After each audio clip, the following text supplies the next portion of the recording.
Às vezes nós temos algumas coisas nessa igreja que é muito profética, né? Eu acho fantástico. Por exemplo, a Bíblia diz em Deuteronômio: goteja a tua doutrina. Aí você vê uma goteira em cima do púlpito é que sai a doutrina. Você acha assim, uau, fantástico essas coisas, né? Se não fosse trágico, era cômico, né? Mas assim, eu falo, uau, a gente tem que achar alguma coisa na palavra pra gente, né? Porque Deuteronômio está dizendo, goteja a tua doutrina, né? Aí é do púlpito que sai a doutrina, aí tem goteira. Você fala, uau, isso é maravilhoso. Glória a Deus. Isaías 64, acharam?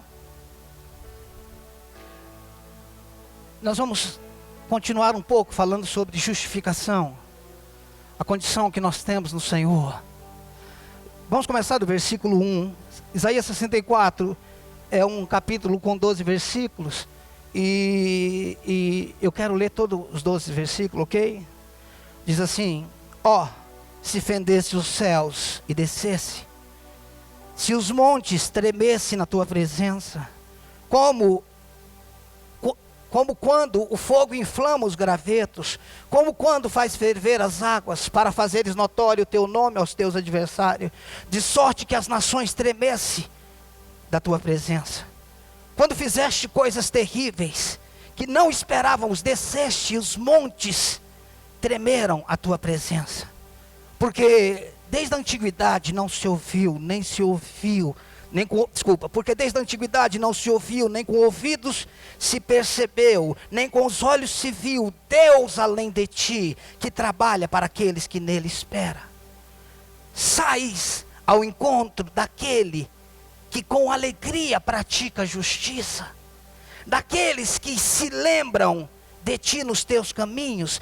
Eis que tiraste, porque pecamos por muito tempo, temos pecado e havemos de ser salvo.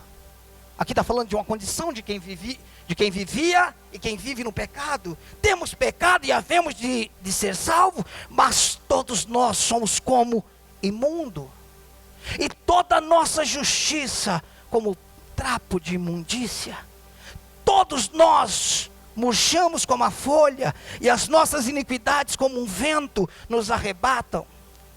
Já ninguém há que invoque o teu nome, que se desperte e te detenha, porque esconde de nós o rosto e nos consome por causa das nossas iniquidades. Mas agora, ó Senhor, tu és o nosso Pai. Diga amém.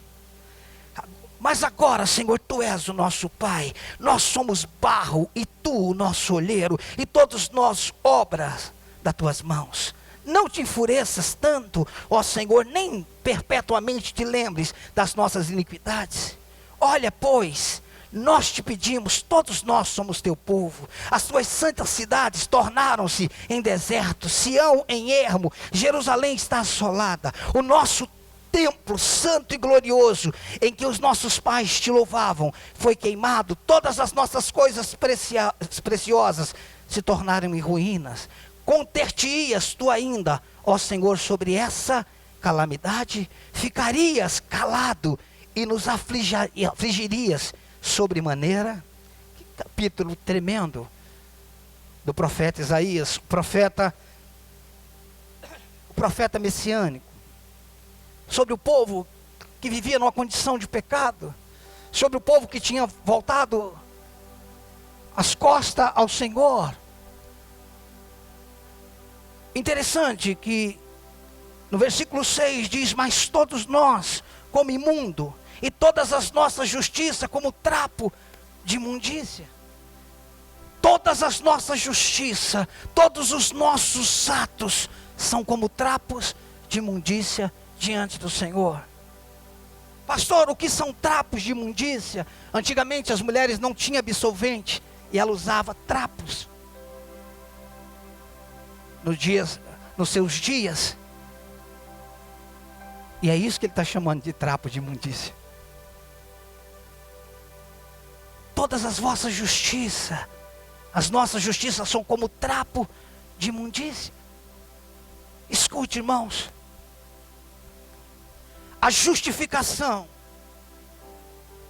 do qual nós temos falado, ela é mais que benefícios. A justificação é uma condição de vida. A justificação é mais do que benefícios, é mais do que receber coisas, ainda que ela nos dá direito a coisas. A questão é que o evangelho nunca foi sobre coisas. A Bíblia diz que o reino não é comida nem bebida, por mais que a Bíblia está repleta de comida e bebida. Mas o fato é que não é comida nem bebida. O evangelho, irmãos, nos dá a condição de vivermos curados. Quantos podem dizer amém? O evangelho nos dá a condição, irmãos, de sermos abençoados, de viver em uma condição que Cristo nos deu. Mas o evangelho é muito mais do que benefícios. O evangelho é uma condição. É muito mais do que o que eu recebi, é o que eu me tornei. Porque a questão da nossa vida anterior não se limita ao que fazíamos quando não éramos cristãos, e nem o que fazemos pós-cristão. A nossa questão não é o que nós fazíamos. Ah, pastor, eu me lembro que anos atrás, na época dessa, eu estava na folia. Ah, agora eu parei com isso, pastor. Que bom que você parou. Mas não é isso o cristianismo. O cristianismo não tem a ver com o que eu fazia, com o que eu faço. Porque senão a gente só muda o comportamento e acha que isso está resolvido. O cristianismo tem a ver com quem eu era e com quem eu sou. Você está entendendo? Quem eu era e quem eu sou, não é simplesmente que eu parei de fazer coisas erradas e comecei a fazer coisas certas. As minhas coisas certas fora de Cristo são como trapo de imundícia. Não tem a ver com coisa certa. Ah, então eu posso continuar fazendo coisa errada? Não, não tem como mais viver nas coisas erradas, porque eu nasci de novo. Porque, irmãos, nós estamos vivendo o evangelho, onde nós estamos tentando agradar a Deus com as nossas atitudes. Não, irmãos, ele se agrada de Cristo. Deixa a vida de Cristo fluir em você, que Deus está satisfeito. Deixa Cristo fluir em você, que isso é o máximo para Deus. Não tem a ver, irmãos, com simplesmente que agora eu faço coisas boas. Coisas boas fazem parte do cristianismo, mas as coisas boas não são cristianismo. Existem muitas ONGs, muito espiritismo, muitas ONGs que fazem coisas boas e não tem nada a ver com o cristianismo. É isso que eu quero que a gente entenda. Abre em Romanos comigo, capítulo 5. É impossível falarmos de justificação um único dia se não passarmos por Romanos, porque a carta aos Romanos tem a ver com justificação. A carta, o tema central de Romanos é a justificação mediante a fé. Romanos 5, versículo 1. Veja como é que começa Romanos 5, 1. Justificados, pois. Escute, justificado, pois, mediante a fé. Justificado. Escute, queridos, isso não é um processo. Justificação não é um processo, não é algo que Deus começou. Por exemplo, Filipenses 1,6 diz que aquele que começou a boa obra é fiel para completá-la. Essa obra não é justificação. Deus não começou a justificar você. Você é justo. Obrigado pelo seu entusiasmo. A justificação não é um processo que está acontecendo na minha vida.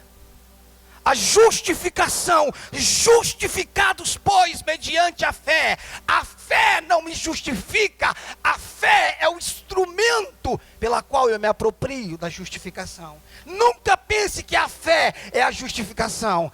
A fé é a tua salvação. Pela graça sois salvo, mediante a fé.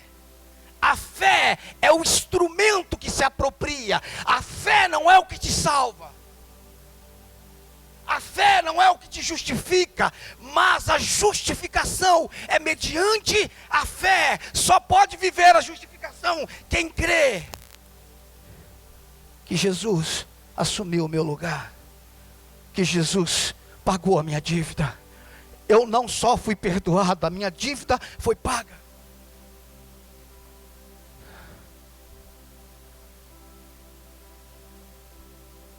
A sua dívida não só foi perdoado, foi perdão para você, porque alguém pagou. Preste atenção. Justificados, pois, mediante a fé, temos, olha o tempo presente, olha o tempo, temos paz com Deus. Ah não, irmãos, você deve estar pensando em alguma outra coisa. Justificado, pois, mediante a fé, temos paz com Deus. Tenho paz com Deus por meio do nosso Senhor Jesus Cristo. Por que que temos paz com Deus, Marco? Porque antes nós não tínhamos paz. Nós éramos inimigos de Deus, porque nós éramos pecadores. Não era só o que nós fazíamos, era quem nós éramos. Nós éramos inimigos de Deus. Pastor, Deus pode ser inimigo? Deus é inimigo do pecado. O pecado não faz parte da natureza de Deus. Mas o apóstolo Paulo, um homem de revelação profunda, diz: justificado, pois, mediante a fé, temos paz com Deus. Eu não sei se você já teve a infelicidade de ficar de mal, de ter um problema com alguém que você foi muito amigo. Eu já tive. Você passa anos, meses, talvez dias, sem se ver. Você tem liberdade de falar com essa pessoa enquanto vocês estão com problema? Eu estou falando no meio do conflito, não na atitude de reconciliação. Não, vocês estão em inimizade. Eu vivi isso durante muito tempo. Antes que eu tivesse essa questão com essa pessoa, eu chegava na casa dele e falava: me presta o carro. Eu pegava o carro dele, eu não tinha carro na época. O carro dele era novinho, eu pegava o carro dele, chegava na casa dele. Eu tinha liberdade. Mas de repente, por causa de circunstância, algo se levantou e nós perdemos a amizade. Gerou uma inimizade. Mas hoje, depois de passado o tempo, nós somos amigos novamente. Eu passo na casa dele, eu entro na casa dele. Eu aperto a campainha. Basicamente é isso. Eu era inimigo, mas agora eu tenho paz com Deus. Agora eu tenho acesso. Eu não podia entrar na presença dele. Eu era proibido. Eu não tinha condição. Mas hoje não é pelas portas do louvor. Quando entra em tua presença, pela porta do louvor. Não é pela porta do louvor. Esse louvor não é verdadeiro. Quando entra em tua presença pelo novo e vivo caminho, que é o sangue de Jesus Cristo, Ele me permite. Oh, aleluia! Esses dias eu disse aqui, irmão, se o perdão fosse falar alguma coisa, ele diria: vai, você não deve mais nada. Mas se a justificação fosse falar alguma coisa, ela diria: vem, você tem todos os direitos. Nós não só fomos perdoados, a morte de Jesus pagou o que nós devíamos, mas a ressurreição nos deu crédito. Hoje nós não estamos em débito, nós estamos em crédito. Nós temos amizade com Deus, nós fomos reconciliados com Ele. Hoje nós podemos falar com Ele. Por mais que o homem no Antigo Testamento tentasse se relacionar com Deus, ele não conseguia. Pastor, que Deus é esse do Antigo Testamento? Parece que é outro, um Deus tão bravo, tão furioso, tão maldoso. Não, Ele nunca foi maldoso. Ele sempre foi amor. Ele sempre quis o povo com Ele, mas o povo nunca quis Ele. Então no Antigo Testamento não era Deus punindo o povo, como Deus não pune a África, como Deus não pune a Venezuela, Como Deus não puniu os Estados Unidos em 11 de setembro. Não, irmãos, não. Deus te ama. Deus te ama. Ele usa o amor dele para te atrair. Ah, pastor, mas a Bíblia diz, quem não vem pelo amor, vem pela dor. Mentira, a Bíblia não diz isso não. A Bíblia diz que o amor é mais forte que a morte. Se Deus gritasse, irmãos, no Brasil, nesses dias de carnaval, Ele diria talvez, no meio da Sapucaí, Ele diria: eu amo vocês, eu vou passar a vida de vocês inteiro, tentando trazer vocês para mim, porque eu amo vocês. É isso que Ele diria, é isso que Ele vai dizer para uma prostituta, é isso que Ele vai dizer para um viciado: eu te amo, enquanto você estiver vivo. Eu vou atrás de você, eu vou te perseguir, porque o amor dele, com cordas de amor, não é que ele te prende no sentimento dele, é que nós ficamos enredados em meio a esse sentimento. Ah, irmãos, o Evangelho nunca teve a ver com fazer, o Evangelho nunca teve a ver com tem que fazer, o Evangelho sempre teve a ver com amor. Amor. Não é que você tem que fazer, eu quero fazer. Não é que eu tenho que orar, eu quero orar. Não é que eu tenho que ler a Bíblia, eu quero ler a Bíblia. Não é que eu tenho que jejuar, eu quero jejuar para mortificar essa carne, porque eu quero te conhecer.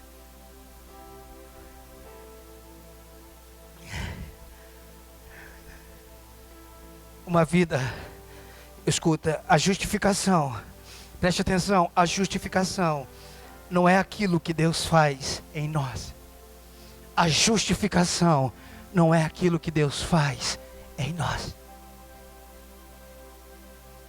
A justificação é aquilo que Ele faz por nós. Dá para entender isso? A justificação não é aquilo que Ele faz por nós, em nós. Ele não entrou em você para justificar você. A justificação é aquilo que Ele fez por nós, sem você fazer nada. Não, você não entendeu isso. A justificação não é aquilo que Deus faz em nós. Eu estou entrando em você a partir de hoje que você me aceitou, e a partir de agora você vai começar a fazer as coisas certinho. E aí cada vez que você for melhorando, aí você vai evoluindo. Entendeu? Você não foi tão bom nessa vida, você morre, na próxima vida você vem, seja como uma mosca, uma abelha, um rato, e você vai evoluindo. Não. Hebreus 9, 27, ao homem está ordenado morrer uma só vez, vindo depois disso o juízo. Você só tem essa vida. Escute,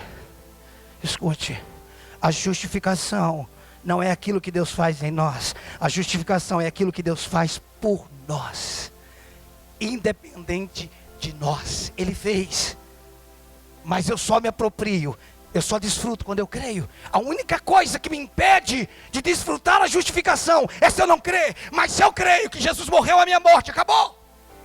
Quando é que eu sou justificado? Agora. Quando é que eu me torno amigo de Deus? Agora. Quando é que eu tenho acesso a Ele? Agora.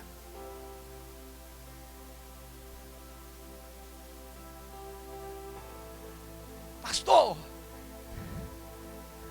mas não é injusto Deus perdoar o injusto? Se você visse o juiz, irmãos, inocentando um bandido, você acharia justo? Acharia não? Não, ele é bandido, ele é assassino. Mas por outro lado, irmãos, é justo Deus justificar o injusto matando um justo? Não é justo Deus inocentar o injusto. Em Provérbios diz que Deus abomina, Ele não aceita que o ímpio seja justificado. Aí você olha e fala: mas não é justo Deus cancelar minha dívida, eu sou injusto. Aí você olha, mas também não é justo Ele condenar quem é justo. Olha o tanto que é complexo isso. Se Ele me perdoasse sem eu pagar nada, Ele era injusto? Mas Ele colocando tudo sobre Jesus parece que é injusto. Porque ele pegou o inocente e derramou tudo sobre ele. Só que da mesma forma que se colocava a mão sobre um cordeiro no Antigo Testamento, quem tinha que colocar a mão sobre o cordeiro é quem estava sacrificando o cordeiro. Ele colocava a mão. E o que significava aquilo? É que toda a minha culpa passava para ele. Então ele era sacrificado. O cordeiro era inocente, mas tudo que era meu passou para ele. Assim foi com Jesus. É por isso que quando João Batista viu Jesus, ele falou que nunca um sumo sacerdote podia falar. O sacerdote nunca pôde dizer: eis o Cordeiro de Deus que tira o pecado do mundo. Porque um cordeiro nunca tirou o pecado do mundo. O cordeiro cobria o pecado, mas ele não tirava. Mas quando ele vê Jesus, ele diz: eis o Cordeiro. Ele não cobre, ele tira o pecado do mundo. Jesus não cobriu. Ele não vai erguer o tapete no dia do juízo, como muitos pensam. Não, dos teus pecados eu não me lembro mais. Todo escrito de dívida que era contra nós foi cravado na cruz. Nós não devemos mais nada. Eu estou falando para quem está em Cristo, não deve mais nada. Ah, pastor, eu tenho que quebrar as minhas maldições. Da onde você tirou isso? Ah, pastor, eu tenho que fazer um mapeamento sobre a terceira e a quarta geração. Hã? Da onde você tirou isso? É, pastor. Não, irmãos, eu nasci de novo. Aquele velho homem morreu. Ele foi crucificado com Cristo. E não mais vivo eu, mas Cristo vive em mim. Eu nasci de novo. Eu não sou um pecador tentando ser justificado por minhas obras. Eu fui justificado. Eu estou em paz com Deus. Eu não estou com medo do dia do juízo. Eu estou confiante. Por quê, irmão? Porque segundo Ele é, nós somos. 1 João 4,17. Uau! Então a justificação não é aquilo que Deus faz em nós, é aquilo que Ele fez por nós. Aleluia. Uma vida justificada não faz para ser. Uma vida justificada, ela não faz para ser. Ela é, por isso ela faz. Dá para entender isso? Uma vida justificada, quando eu tenho consciência. Escute, consciência não é coisa da carne, consciência é coisa do Espírito. Quando eu tenho uma consciência, irmãos, de quem eu sou, eu faço.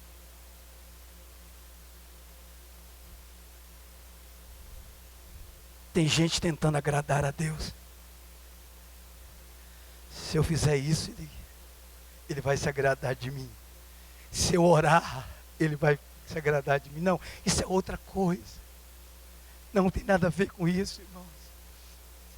A Bíblia não fala nesse quesito, que a Bíblia diz assim, olha, Deus não resiste.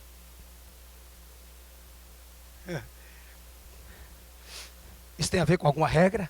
Você não resistir a algo tem a ver com a regra? Tem ou não? Não. Tem a ver com sentimento. Tem a ver com a vontade. Quando você não resiste a comida, você fala, meu Deus, se não for dia do lixo, vira agora.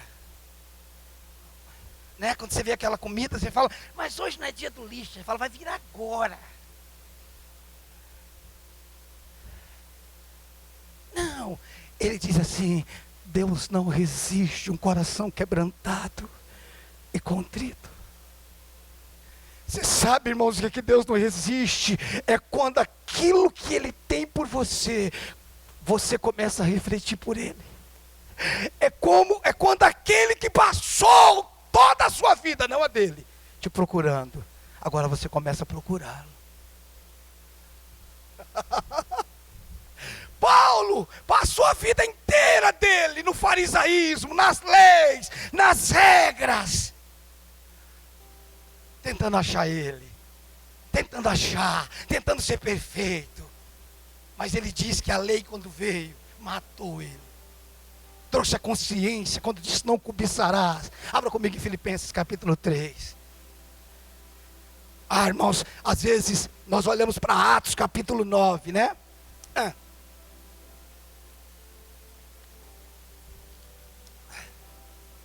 Filipenses 3, deixa eu te falar de Atos. Filipenses capítulo 3, às vezes a gente olha para Atos capítulo 9, e aí a gente vê o que? A conversão de Saulo. Para nós é tão básico ler aquilo, né? A gente coloca até coisa que não tem lá, né? E ele caiu do cavalo. A Bíblia não diz cavalo, né, Léo? A gente que coloca cavalo. Só se for daquele ditado, caiu do cavalo. Aí ele caiu mesmo. Tem um ditado, ih, fulano caiu do cavalo. Se for nesse conceito, sim. Mas a Bíblia não diz no momento algum que Paulo estava em cavalo. Pode ser que ele estava, mas não diz que ele estava em cavalo. Mas ele estava perseguindo, não os cristãos. Ele estava perseguindo Cristo. Ele não estava perseguindo a obra de Deus. Ele estava perseguindo o próprio Deus.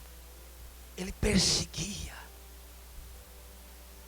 E ele está indo crente, irmãos. Quando eu falo crente, crendo naquilo que ele estava fazendo. De repente um clarão veio. Muito mais claro do que todo o entendimento que ele tinha do farisaísmo. Todo mais claro, tão mais real e mais claro do que toda a linhagem que ele tinha. E ele ouve uma voz. E uma voz uma voz indescritível, impossível de não ser reconhecida. E ele diz: Saulo, Saulo. E ele diz: quem é? Senhor? Ele faz a pergunta e ele mesmo responde. Quem é o Senhor? Ele diz: sou eu, Saulo. Eu sou Jesus a quem tu persegue. Duro é para ti, Saulo, recalcitrar contra os meus agrilhões. Agrilhões é um ponto de uma vara de ferro que tocava nas vacas para ela voltar para o caminho. Diga assim: Paulo, eu vou te furar inteiro, mas você vai voltar para o meu caminho. Ei, irmãos, pela primeira vez na vida de Paulo, ele passa a enxergar, porque cego ele era. Diz que ele ficou 3 dias sem ver, mas ele nunca viu tanta coisa como ele viu nesses 3 dias que ele não via nada. Às vezes, irmãos, nós precisamos fechar os olhos de tudo que nós estamos vendo, para ver de fato o que é real. Porque a Bíblia diz que o que nós vemos é passageiro, mas o que nós não vemos é eterno. A Bíblia diz que se nós nascemos com Cristo, nós devemos buscar as coisas lá do alto, onde Cristo vive. Às vezes nós precisamos falar: peraí, deixa eu enxergar a realidade. Para onde você está olhando? Eu estou olhando para dentro. A realidade não está fora. A realidade de quem você é está dentro. E aí, irmãos, aquele encontro foi tão maravilhoso, que quando Paulo abre os olhos, talvez, sei lá se ele queria voltar a enxergar, não posso dizer, mas eu não sei, irmãos. Depois de 3 dias ele volta a enxergar. Talvez ele faz uma pergunta tipo assim: alguém anotou a placa? Alguém anotou a placa da carreta que me pegou? E alguém pergunta: não, Saulo, ninguém filmou, ninguém tirou foto. Você quer fazer boletim? Ele falou: não, eu quero ir atrás. Eu vou atrás. Eu vou atrás, porque aquilo que eu vivi é maior do que tudo que eu aprendi até hoje. Porque de tudo aquilo que Gamaliel me ensinou, nunca teve uma realidade como isso que aconteceu comigo. Agora eu vou te ler, agora eu vou ler, dentro do contexto que eu te falei, Filipenses 3, versículo 7. Olha o que é que Paulo diz: mas o que para mim era lucro, ou seja, mas aquilo que era vantagem para mim, isto considerei perda por causa de Cristo. Eu considerei perda. Olha o que ele diz no versículo 8: sim, deveras considero tudo como perda.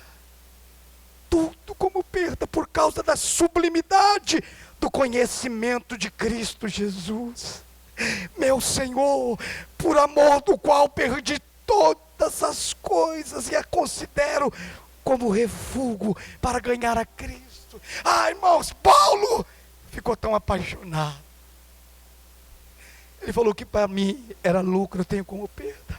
Ele diz: mas maior que isso. Eu tenho como perda todas as coisas. Ele está dizendo, eu abri mão de tudo só para te conhecer. Não é para mim ser abençoado, não. Porque abençoado eu já sou. É só para te conhecer. Ah, irmão, se nós entendêssemos isso. Tenho como perda todas as coisas por causa da sublimidade do conhecimento. Esse conhecimento, no grego, é epignose. Não é uma informação, é uma revelação.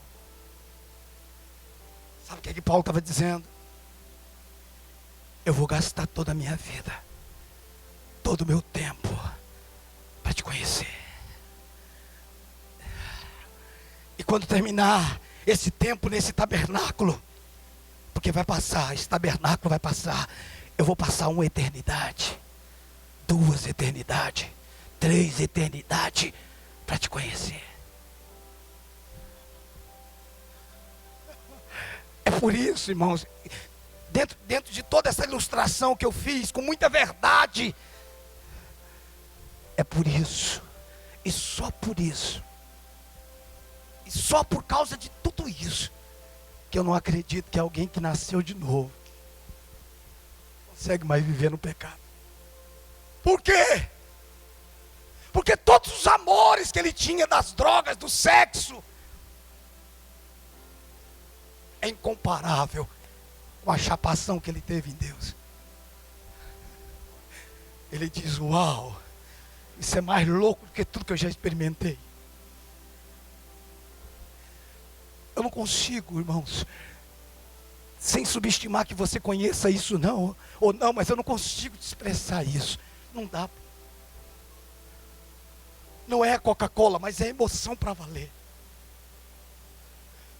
É inexplicável quando você tem um encontro com Ele.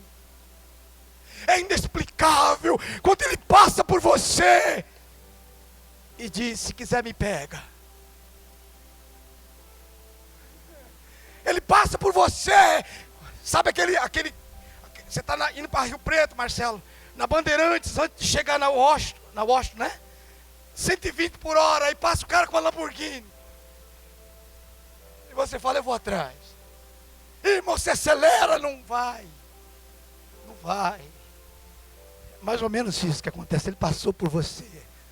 Só que ele foi na frente, mas ele vai te esperar lá. Porque ele não está se escondendo de você. Ele está se escondendo para você. Ele diz, aquele que me busca, me acha. Ele está dizendo, escute, irmãos, isso não é uma religião. Isso é uma história de amor. Isso é um romance. Mas não é um suspense. Não é aquele negócio que você, quando chega no final, você tem que esperar a próxima série. Não é coisa de Netflix. Não. Eu já li o final da série. Eu já assisti o final da série. E no final tem festa. No final tem festa. Gostoso é isso, irmãos. É você não assistir todo o filme, é você vai lá para o final e ver como termina. Aí qualquer sofrimento você aguenta. Eu não gosto de ficar assistindo filme repetido. A André assiste 10 vezes e chora nos 10 vezes. Ela assiste e quer que eu assista com elas 10 filmes igual. Ela quer assistir, irmão, sabe o que vai fazer. A Esther assistiu tanto que eu dei o Cris ia falando, ela ia falando junto. Eu passava no quarto dela, ela ia falando junto, se arrumando para ir para a escola e falando junto. Eu falei para ela, minha filha, você tem que ser mais inteligente.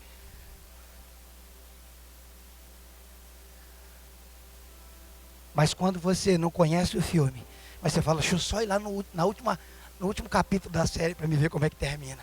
Aí você vê que termina com um casamento. Aí você volta e fala, agora eu vou assistir a série. Aí você vê o sofrimento, que o noivo se perdeu, que prenderam o noivo. Você fala, vou assistir no final, já sei que eles se casam.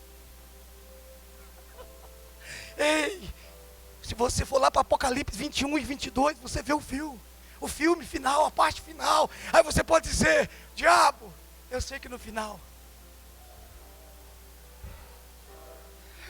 Não, mas o sofrimento. Você fala, não. Eu não sei explicar. Essa parte do sofrimento eu não assisti. Mas o final eu sei como é que é. Você chora, irmão, pode chorar. Mas o final você já sabe como é que é.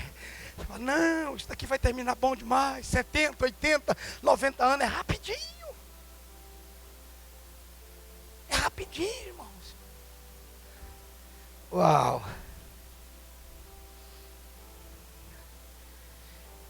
Abra comigo, irmão, 2 Coríntios 5.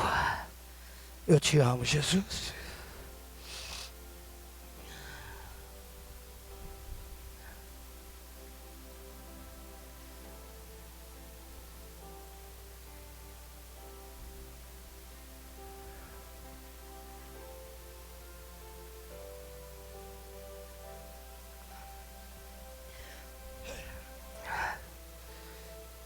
Obrigado.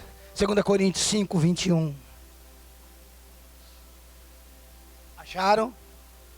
2 Coríntios 5, 21 diz: aquele que não conheceu o pecado, ele o fez pecado por nós, para que nele fôssemos feitos justiça de Deus. Em Jesus Cristo nós somos feitos a justiça de Deus. Em Jesus Cristo nós nos tornamos como nós deveríamos ser. A ideia de melhora, a ideia de progresso, ela não pode ser espiritual. Deus está fazendo uma obra em nós? Sim.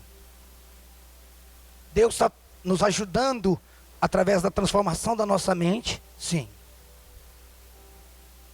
Eu preciso entender que existe uma obra sendo feita no meu exterior, mas no meu espírito não.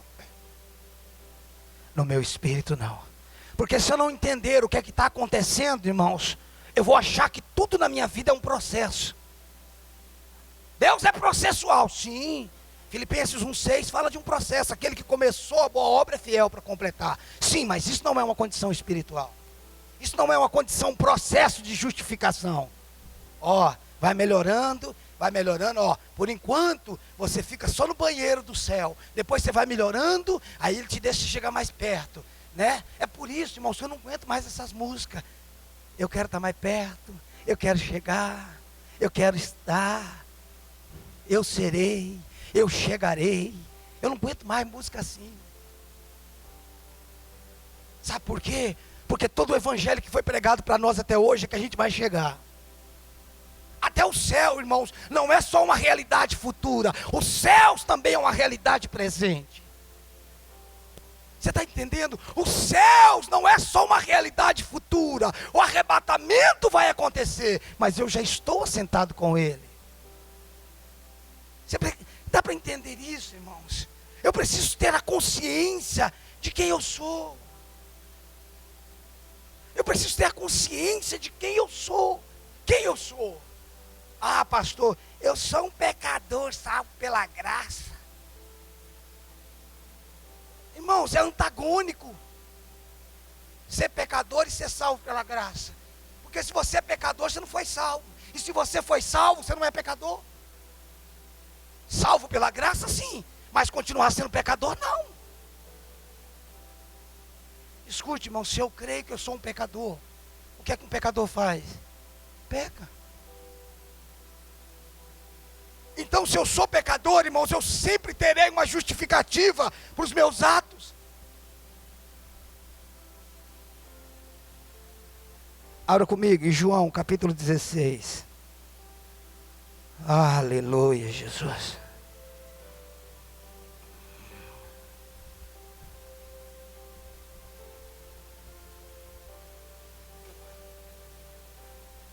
A gente acha bonito falar que a gente é um verme, né? Eu sou um verme, Senhor. Eu não presto para nada. Eu sou pó e cinza. Ó, que coisa maravilhosa. Eu sou como uma barata. Isso parece ser espiritual, irmãos, mas isso é ridículo.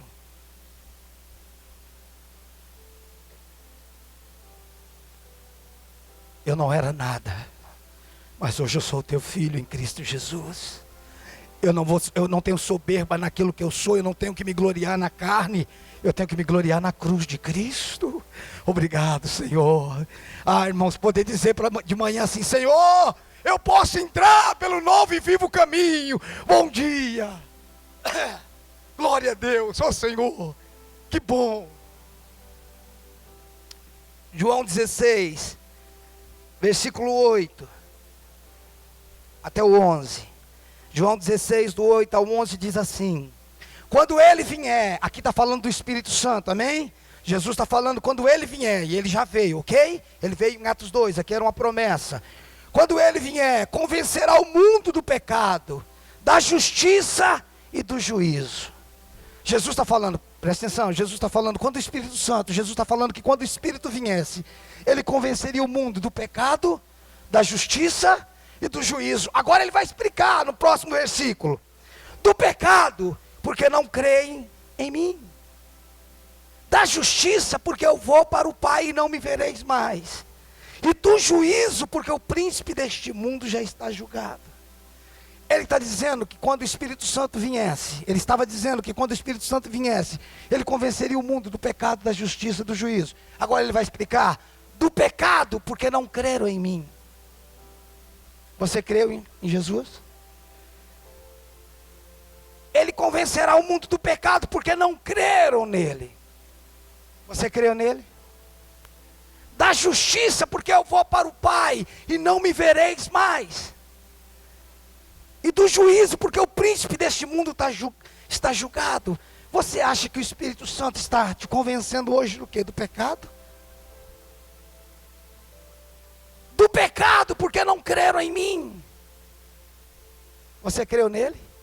Então ele não está te convencendo do pecado. Você não está nessa classe de pessoas. Você está na próxima classe da justiça, porque eu vou para o Pai e não me vereis mais. E do juízo, porque o príncipe deste mundo já está julgado. Sabe o que ele está dizendo? Eu não convenço você mais da sua natureza, porque a sua natureza já foi transformada. Eu te convenço de quem você é. Quando você erra, o Espírito Santo diz para você: você não é isso. Isso não faz parte da sua vida. É por isso que um cristão de verdade, quando ele comete um erro, ele fica mal. Você fala: é o Espírito Santo que está... Não, ele não está acusando você. É uma comida que você comeu que fez mal. Qualquer pecado, irmãos, é uma comida indigesta que fica mal dentro de você. Irmãos, não faz parte mais da sua natureza. Você comeu e enquanto aquilo não sair para fora, você fica mal. Você fala: meu Deus, é o Espírito que está me acusando. Não, quem faz isso é o capeta. O tempo todo ele está dizendo: essa comida não faz parte desse organismo. Isso não faz parte da sua vida. Ele está dizendo: você não é mais um pecador. Você foi justificado. Quem nasceu de novo já não vive mais dessa forma.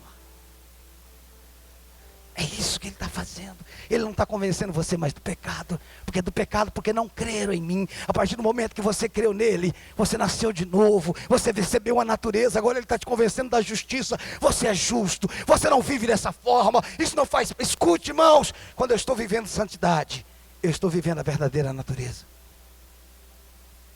A normalidade de quem nasceu de novo é ser santo. Escute, a normalidade, a gente que tem problema com esse negócio de dizer os santos. Irmão, nós deveríamos, da mesma forma que o Marco começou dizendo aqui sobre família, nós poderíamos dizer: boa noite, santos do Senhor. Graça e paz, santos do Senhor. Nós podemos cumprimentar o irmão e dizer: e aí, santo, como é que você está? Mas a gente não entende isso. Paulo escrevia à igreja, aos santos da igreja de tal. Por que santo, irmãos? Porque fez coisas miraculosas? Essa é a ideia da igreja católica. Porque sofreu bastante? Não, eu sou santo porque ele vive em mim, eu vivo nele. Você está entendendo? Mas a gente gosta de evangélico, crente. Tudo isso tem o seu lugar. Mas você é santo do Senhor. Bom dia, santo, como é que você está? Afirmando quem você é. Afirmando quem você é. Eu preciso, irmãos, ter consciência de quem eu sou. Eu preciso saber quem eu sou. Porque se eu souber quem eu sou, irmãos, aquilo que eu não sou não vai, aquilo que não faz parte de quem eu sou não vai tomar a minha identidade. Se eu estiver definido em quem eu sou, aquilo que eu não sou não vai fazer parte da minha identidade.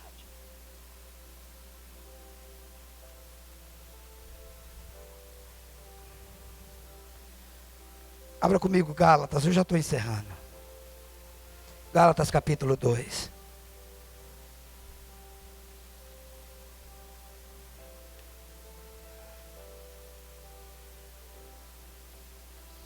Eu te amo, Jesus. Gálatas 2, versículo 17.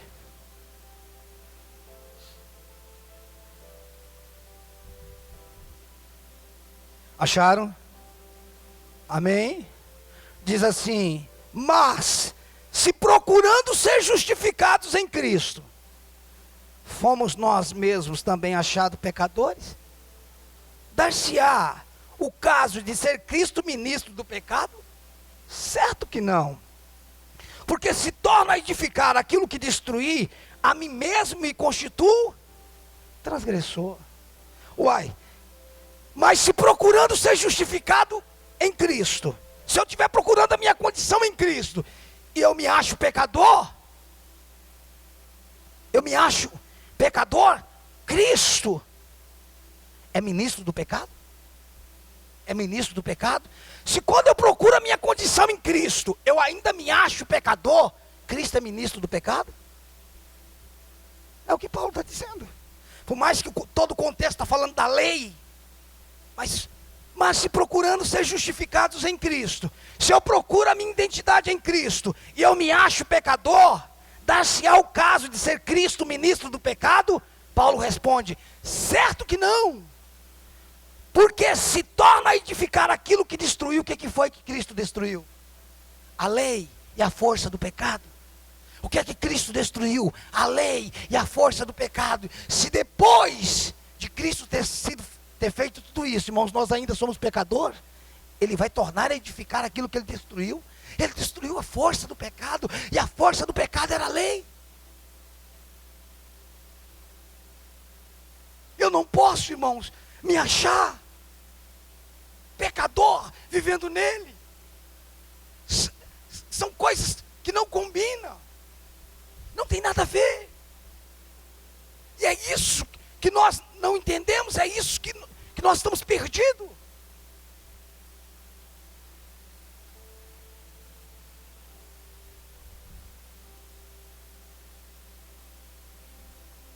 Abra comigo em Romanos 7.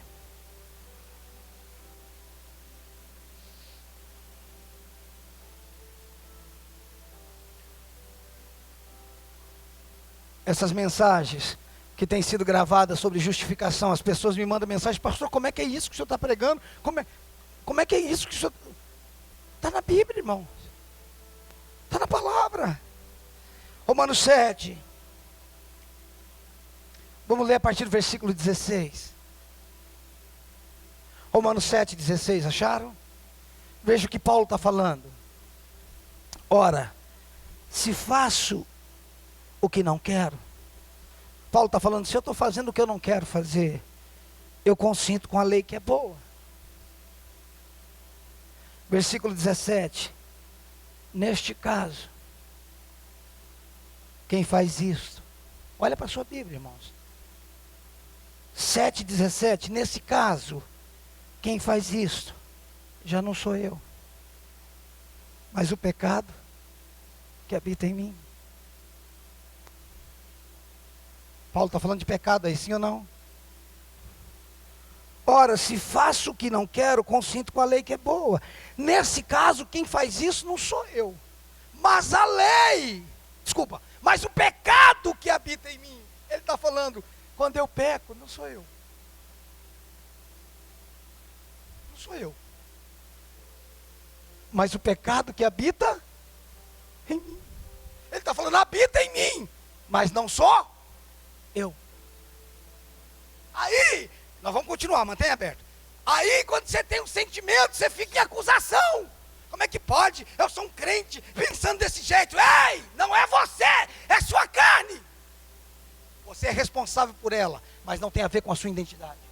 Se eu pecar, eu tenho que me arrepender, porque eu sou responsável pelo meu corpo, eu sou responsável pelos meus pensamentos. Ah não, eu fiz, mas não sou eu, então tem nada a ver com isso. Não, não é isso não, isso é coisa de Miguel. Não é isso que eu estou falando. Eu tenho que explicar bem, porque o povo aqui dentro é ninja. O povo aqui faz um risco no chão e passa por baixo. E assina meu nome, pastor Ricardo que disse. Deixa que na internet eu já apanho o suficiente. Escute, eu sou responsável por isso daqui. Quem se une com a prostituta se torna um prostituto com ela. Escute, eu estou falando de identidade, de consciência de quem eu sou. Neste caso, quem faz isso já não sou eu, mas o pecado que habita em mim. Versículo 18, porque eu sei, agora ele vai falar, onde é que está esse pecado? Porque eu sei que em mim aonde? Isto é, na minha carne, não habita bem nenhum. Pois o querer, o bem, está em mim, não porém o efetuá-lo. Ele está falando, já não sou eu. Agora ele está falando, porque eu sei que na minha carne, o pecado faz parte da minha carne, não do meu espírito. A partir do momento que eu nasci de novo, o pecado não faz mais parte da minha natureza, ele faz parte da minha carne. Antes de nascer de novo, eu era pecador por natureza. Agora, eu tenho pecado na minha carne. Eu vou passar minha vida inteira lutando com isso. A vida inteira, mortificando isso daqui. Por isso que nós receberemos um corpo glorificado. Mas o fato de eu ter desejo não me define. Vamos lá, estou terminando, vamos lá. Versículo 19, porque não faço o bem que prefiro, mas o mal que não quero, este eu faço. Mas se eu faço o que não quero, já não sou eu que o faz, e sim o pecado que habita em mim. Ele está falando de novo, não sou eu, mas o pecado que está em mim. É isso, irmãos. Se eu for aconselhar alguém, irmãos, e alguém fala, não pastor, não foi eu, vai ficar feio para você, irmão. Vai ficar ruim para você. Se eu for puxar a tua orelha, você fala, não pastor, mas não foi eu. Eu vou falar, então foi um demônio que te possuiu. Não é isso, irmãos, eu estou falando de identificação de natureza. É muito sério, para que você entenda quando a guerra aparece, porque tem muitos crentes em condenação dentro da igreja. E por que não dizer, gente que tira a sua própria vida? Porque ele define quem ele é por um sentimento. Lutero, quando era monge, ele se autoflagelava. Lutero se colocava no gelo, na neve, para purificar os seus pecados. Os amigos dele tinham que pegar ele quase morto e levar para um lugar. Ele tentava se purificar, por causa dos pensamentos dele, até que ele teve a revelação de Romanos. Escute, irmãos, a tua carne vai querer coisa. Ela vai desejar coisas, mas ela não é você. Ela não é você. Então você não tem que se submeter a ela. Você não tem que submeter. Você não sou eu. Eu governo sobre você. Você não sou eu. Ai meu Deus, eu não sei se eu vou ceiar ou não, porque... O quê? Você não sabe separar quem você é. Vamos lá. Preciso terminar, vamos lá. Versículo 21. Então, ao querer fazer o bem, encontro outra lei de que o mal reside em mim. Olha lá, o mal reside em mim. Por quê? Agora ele vai definir. Por quê? No tocante ao homem interior. O que é o homem interior? Espírito. Tenho prazer na lei de Deus. Na lei de Deus é na vida de Deus, irmão. Não é na lei do Antigo Testamento. Tenho prazer na lei de Deus. Mas vejo nos meus membros outra lei. O meu espírito, eu tenho prazer na lei de Deus, mas vejo nos meus membros outra lei, que guerreando contra a lei da minha mente, me faz prisioneiro da lei do pecado que está nos meus membros. A lei dos pecados está nos meus membros, mas não sou eu. Eu sou santo por natureza, eu fui justificado em Cristo. Eu não tinha condições de ser santo pelo que eu fazia. Por isso que eu não sou santo pelo que eu faço. Eu sou santo por quem eu vivo. Eu vivo nele e ele vive em mim. E como ele não habita num templo sujo, eu sou santo porque ele habita. Eu me tornei um com ele, ele se tornou um comigo. Ei, irmão, quando a tentação chegar, você vai olhar para ela e falar: ei, minha filha, sai dessa. Daí não sou eu não.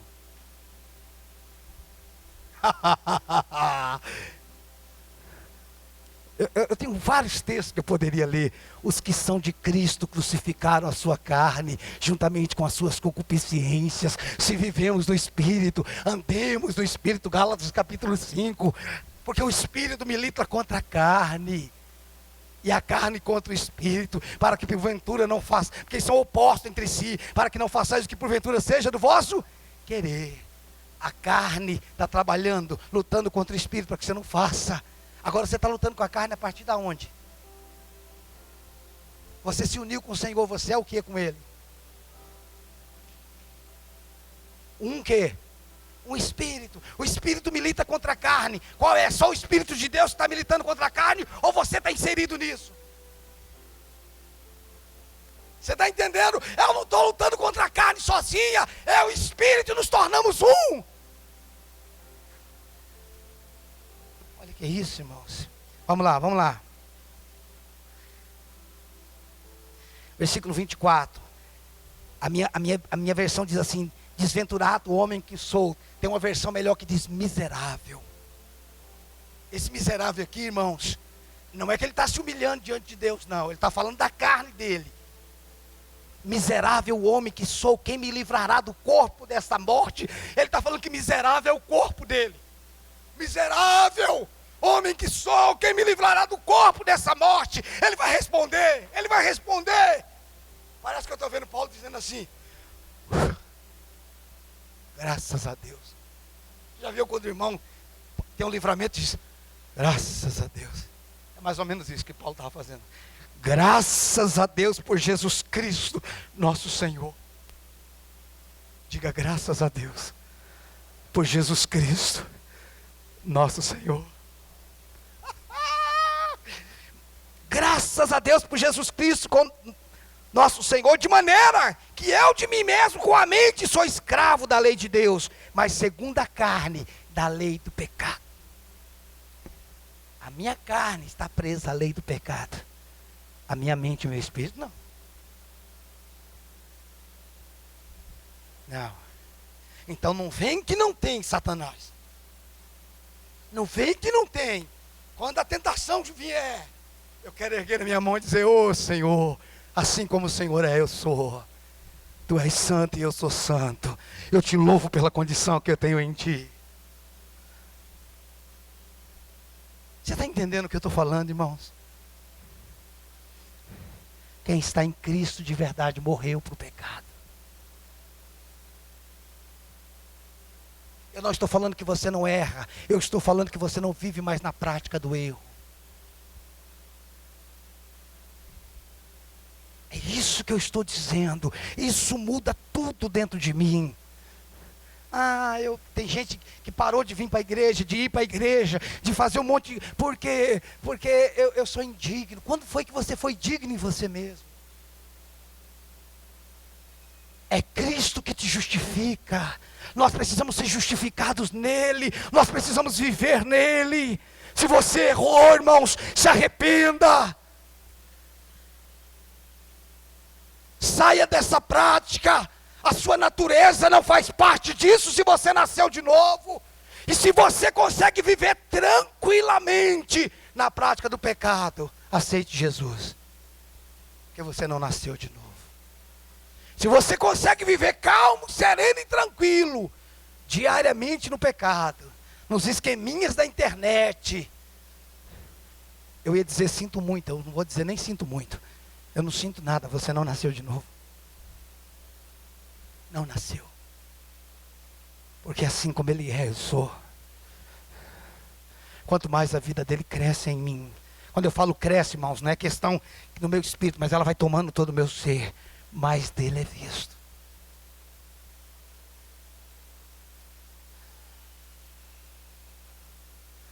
Isso é uma verdade transformadora. Para alguns aqui fica pensando, eu não sei não. Eu sei que é difícil a gente entender isso.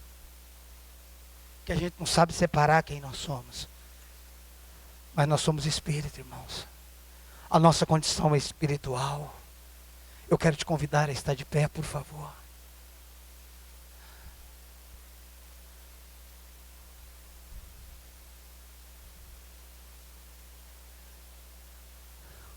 Eu nem li Filipenses 3:9. E ser achado nele, não tendo a justiça própria, que procede da lei.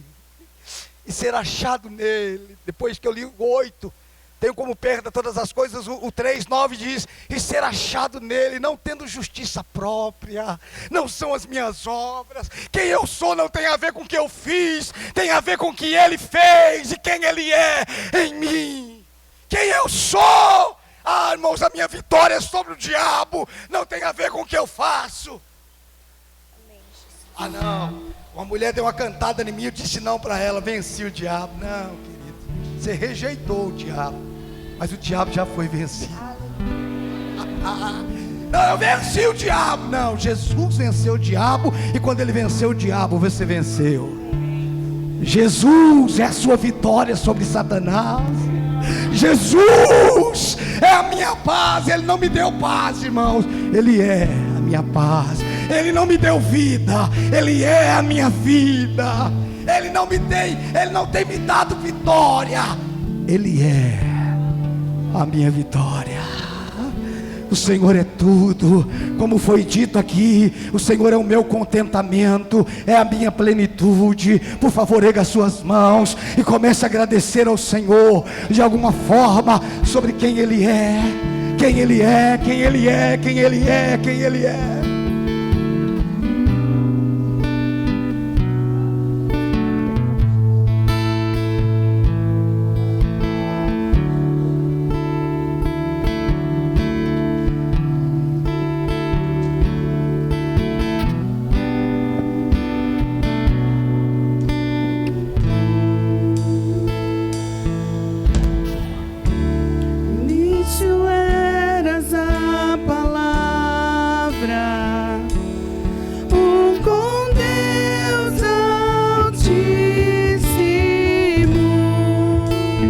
Oh, Jesus,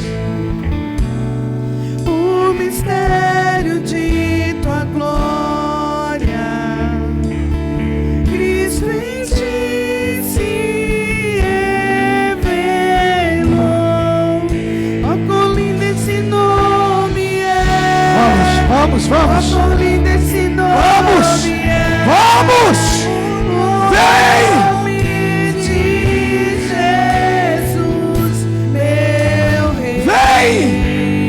Oh, quão lindo esse nome é, maior que tudo ele é. Oh, quão lindo esse nome é, nome de Jesus.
o nome dele.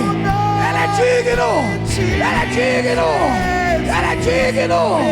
A ele a honra, a ele a glória, a ele o louvor, a ele o domínio. Mas forte tudo é poderoso esse nome, é nome de Jesus. Ora em outras línguas. Abre a tua boca, começa a orar em outras línguas. Vamos, vamos, vamos, vamos, vamos. Xalamaconde, Jesus, meu Rei, poderoso esse nome é, mais forte que ele é.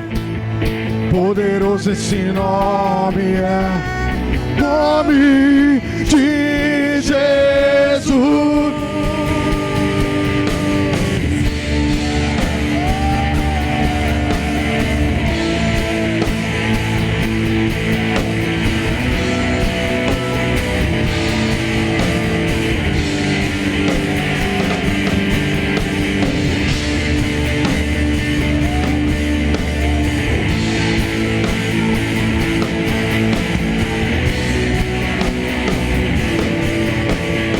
A morte venceste, o véu tu rompestes, a tumba vazia agora está.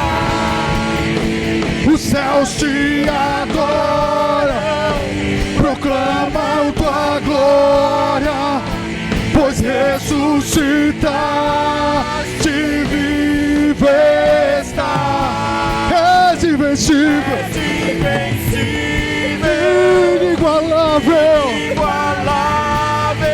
hoje pra sempre reinarás. O teu é o reino, tu é a glória, acima de todo nome está. A morte venceste, o céu tu rompeste, a tumba vazia agora está. Os céus te adoram, proclamam tua glória, pois ressuscitaste, vive está. Invencível, invencível, inabalável, hoje pra sempre reinarás. Teu é o rei, tu é a glória, e acima de todo nome está. Poderoso esse nome é, o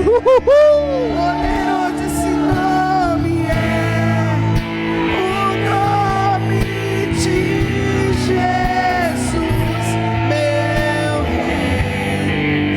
Poderoso esse nome é. escute. Poderoso esse nome. É por isso que nós não podemos ter mais culto morto, porque Ele está vivo. Escute, vitória, vencer não é um resultado, vencer é uma condição. Vencer não não depende de um resultado positivo. Vencer é uma condição. Escute, se você acordar amanhã, Ele vai estar com você. Se você não acordar amanhã, você vai estar com Ele.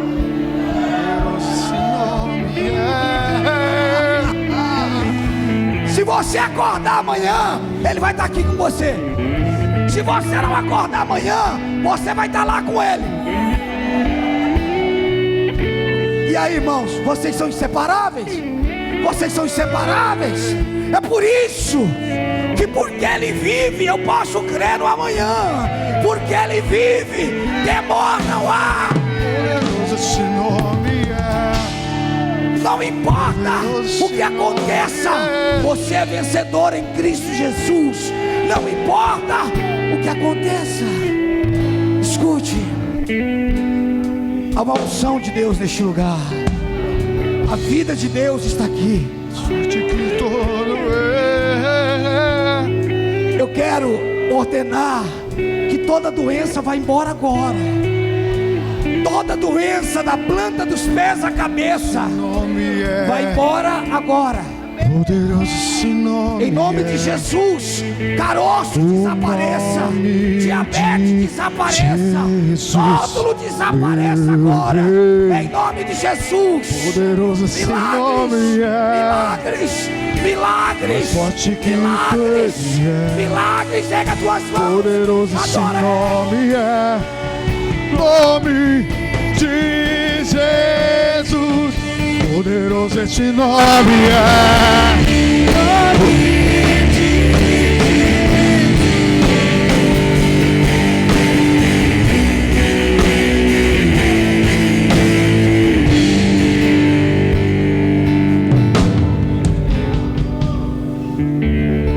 Oh Jesus, Tu és maravilhoso.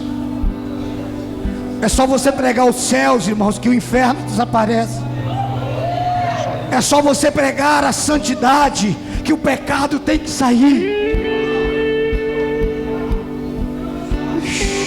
Feche teus olhos, enquanto os instrumentos tocam, feche teus olhos. Deus está fazendo algo aqui. Feche teus olhos. Adore ao Senhor, faça alguma coisa. Deixa o rio fluir, deixa o rio fluir. Beba, beba, beba, beba, beba. Beba, beba, beba desse rio, beba desse rio, beba desse rio. Beba desse rio, beba desse rio.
Nessa noite tem alguém que quer entregar a sua vida a Jesus.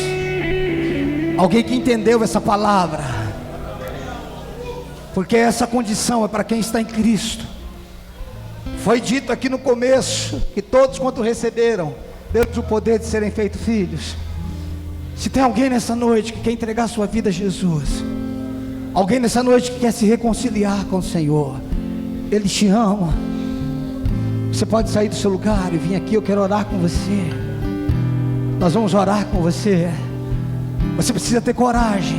Não é abraçar uma religião. Religião não mudou a nossa vida. Eu estou falando de uma nova natureza, de uma nova vida. Eu estou falando de nascer de novo. Se tem alguém nessa noite, Sai do seu lugar e vem aqui, eu quero orar por você. Alguém que quer entregar a sua vida a Jesus? É só um convite, irmãos, eu não preciso insistir. Jesus não está em promoção. Ele é maravilhoso. Toda honra e toda glória, todo louvor e toda adoração seja dada a Jesus Cristo de Nazaré, o nosso Senhor, o nosso Salvador, a nossa vida, a nossa paz. Nós entronizamos o teu nome, Jesus. Nós entronizamos o teu nome, Jesus. Nós entronizamos o teu nome, Jesus. Nós erguemos o teu nome, Jesus. O Senhor é digno, o Senhor é digno, o Senhor é digno. O Senhor é digno, o Senhor é digno. O Senhor é digno de toda glória e honra. Edileuza, vem aqui orar com essa irmã. Oh, se tiver mais alguém, pode sair do seu lugar enquanto os instrumentos tocam. Vamos lá, Regi. O Deus que faz o cego ver. Vamos lá, declare isso. Está passando por aqui. Está passando por aqui. O Deus que faz o surdo ouvir. Silencia o medo em mim. Silencia o medo em mim. Se eu creio em ti, Vamos. se eu creio em ti, É verdade. Deus é sobrenatural. Verdade. Oh! Se eu creio em ti, se eu creio em ti, Deus é sobrenatural.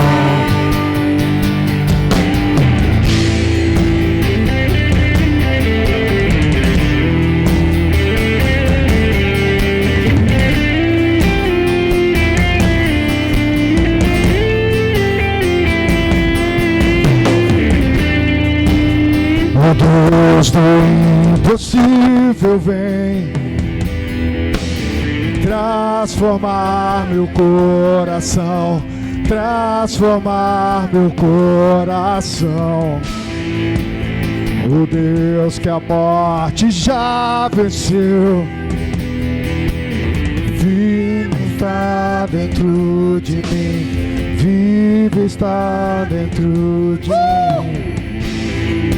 Se eu creio em ti, se eu creio em ti, Deus o sobrenatural. Se eu creio,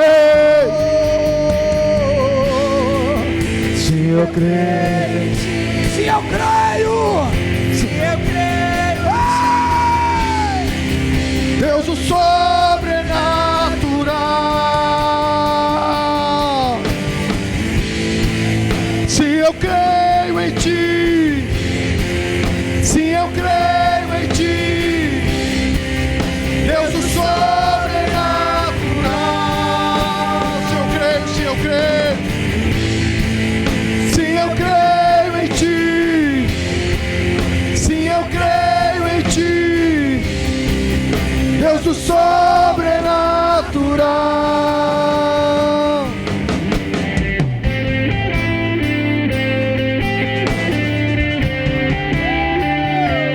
você é livre, você é livre, você é livre se o Filho vos libertar.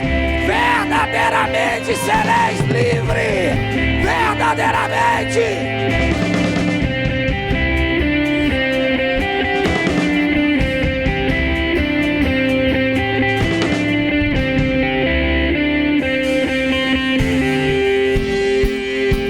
Aquele que quer e há de vir, em seu poder vai ressurgir. O Deus que os mortos faz viver, Deus de milagres, Deus de milagres. Aquele que quer e há de vir, em seu poder vai ressurgir. O Deus que os mortos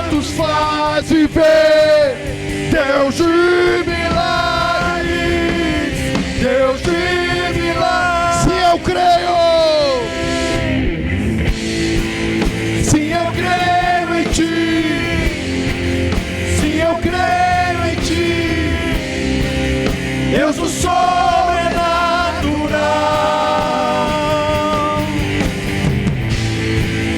Sim, eu creio em ti. Sim, eu creio em ti. Deus do sobrenatural.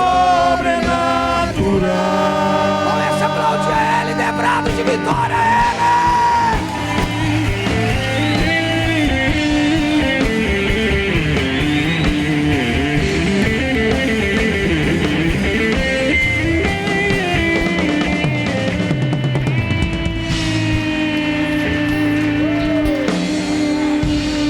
Essa é uma noite poderosa na sua vida, porque você sabe quem você é em Cristo Jesus. Amém? Glória a Deus. Vamos dar os avisos, nós vamos voltar para casa. Escute, amanhã eu não vou